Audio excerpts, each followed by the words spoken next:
ऐसा है कि बहुत सालों के बाद ड्राई स्पेल, इतना लंबा ड्राई स्पेल देखने को मिला, जिसके असरात जो हैं वो कुदरती बात है कि डायरेक्टली एग्रीकल्चर क्रॉप्स के ऊपर आएंगे और स्पेशली उन क्रॉप्स के ऊपर आएंगे कि जो कि रबी के दौरान जिनकी ऑलरेडी सोइंग हुई है और जर्मिनेशन हुई है उन चीज़ों की।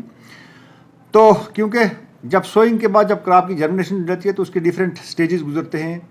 जब डिफरेंट स्टेजेस से गुजरते हैं तो एट डिफरेंट इंटरवल्स उनको उनकी सेहत का भी ख्याल रखना पड़ता है, जिसके लिए कि कुछ टॉप ड्रेसिंग देने की ज़रूरत होती है, का जो इंटीग्रेटेड न्यूट्रिएंट मैनेजमेंट जिसको हम बोलेंगे।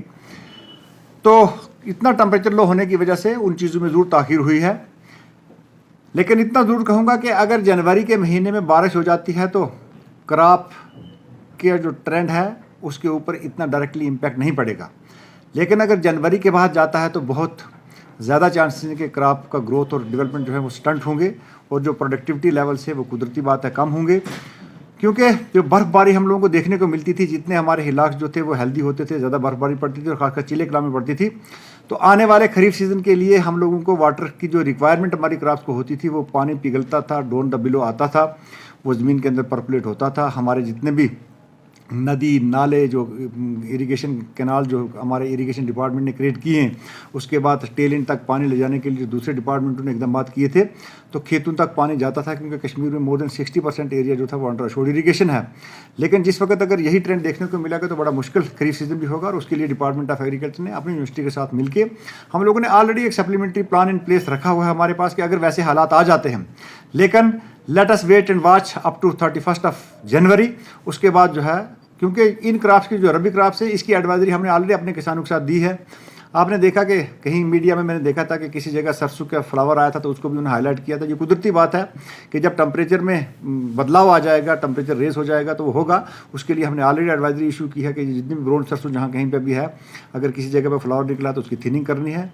बाकी जो है 15-15 दिन के बाद हमारी यूनिवर्सिटी को डिपार्टमेंट ऑफ एग्रीकल्चर की मीटिंग हो रही है। हम वो जो एडवाइजरी हम वो जॉइंटली जो इशू करते हैं वो फार्मर के साथ हम शेयर कर रहे हैं।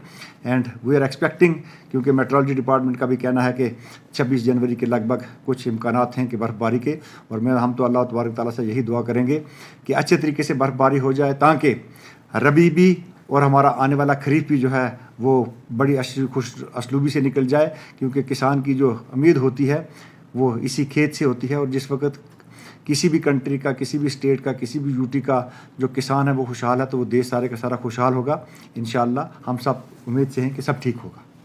पहले भी कहा कि अगर ये ड्राई स्पेल जो है ये प्रोलॉन्ग हो गया, 31 के बाद चला गया, तो ज़रूर रबी क्रॉप के भी इसका इम्पैक्ट पड़ेगा और जो आने वाला खरीफ होगा उसके ऊपर भी इम्पैक्ट पड़ेगा। लेकिन लेट अस वेट, क्योंकि हमें पैनिक होने की ज़रूरत नहीं है।